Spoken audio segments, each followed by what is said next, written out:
मिथिलावती नाम की एक नगरी थी। उसमें गुणधिप नाम का राजा राज करता था। उसकी सेवा करने के लिए दूर देश से एक राजकुमार आया। वह बराबर कोशिश करता रहा, लेकिन राजा से उनकी भेंट न हुई। जो कुछ वह अपने साथ लाया था वह सब बराबर हो गया। एक दिन राजा शिकार खेलने चला। राजकुमार भी साथ हो लिया। चलते चलते राजा एक वन में पहुंचा। वहां उसके नौकर चाकर बिछुड़ गए। राजा के साथ अकेला वह राजकुमार रह गया। उसने राजा को रोका। राजा ने उसकी ओर देखा तो पूछा, तू इतना कमजोर क्यों हो रहा है? उसने कहा, इसमें मेरे कर्म का दोष है।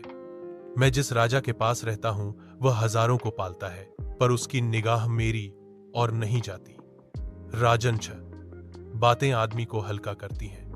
खोटे नर की प्रीति, बिना कारण हौसी, स्त्री से विवाद, असज्जन स्वामी की सेवा, गधे की सवारी और बिना संस्कृत की भाषा।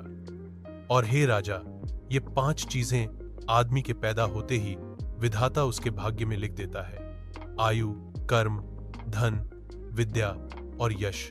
राजन, जब तक आदमी का पुण्य उदय रहता है तब तक उसके बहुत से दास रहते हैं। जब पुण्य घट जाता है तो भाई भी बैरी हो जाते हैं।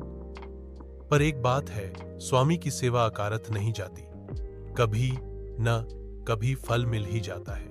यह सुन राजा के मन पर उसका बड़ा असर हुआ। कुछ समय घूमने घामने के बाद वे नगर में लौट आए।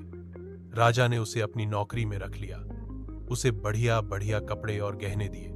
एक दिन राजकुमार किसी काम से कहीं गया। रास्ते में उसे देवी का मंदिर मिला। उसने अंदर जाकर देवी की पूजा की। जब वह बाहर निकला तो देखता क्या है, उसके पीछे एक सुंदर स्त्री चली आ रही है। राजकुमार उसे देखते ही उसकी ओर आकर्षित हो गया। स्त्री ने कहा, पहले तुम कुंड में स्नान कराओ, फिर जो कहोगे सो करूंगी। इतना सुनकर राजकुमार कपड़े उतारकर जैसे ही कुंड में घुसा और गोता लगाया कि अपने नगर में पहुंच गया। उसने जाकर राजा को सारा हाल कह सुनाया। राजा ने कहा, यह अचर्ज मुझे भी दिखाओ।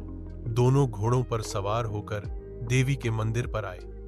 अंदर जाकर दर्शन किए और जैसे ही बाहर निकले कि वह स्त्री प्रकट हो गई।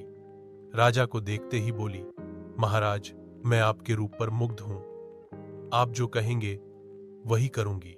राजा ने कहा, ऐसी बात है तो तू मेरे इस सेवक से विवाह कर ले। स्त्री बोली, यह नहीं होने का, मैं तो तुम्हें चाहती हूं। राजा ने कहा, सज्जन लोग जो कहते हैं उसे निभाते हैं, तुम अपने वचन का पालन करो। इसके बाद राजा ने उसका विवाह अपने सेवक से करा दिया।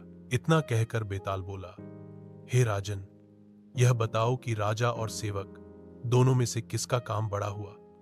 राजा ने कहा, नौकर का। बेताल ने पूछा, सो कैसे? राजा बोला, उपकार करना राजा का तो धर्म ही था, इसलिए उसके उपकार करने में कोई खास बात नहीं हुई। लेकिन जिसका धर्म नहीं था उसने उपकार किया तो उसका काम बढ़कर हुआ। इतना सुनकर बेताल फिर पेड़ पर जा लटका और राजा जब उसे पुन लेकर चला तो उसने 8वीं कहानी सुनाई।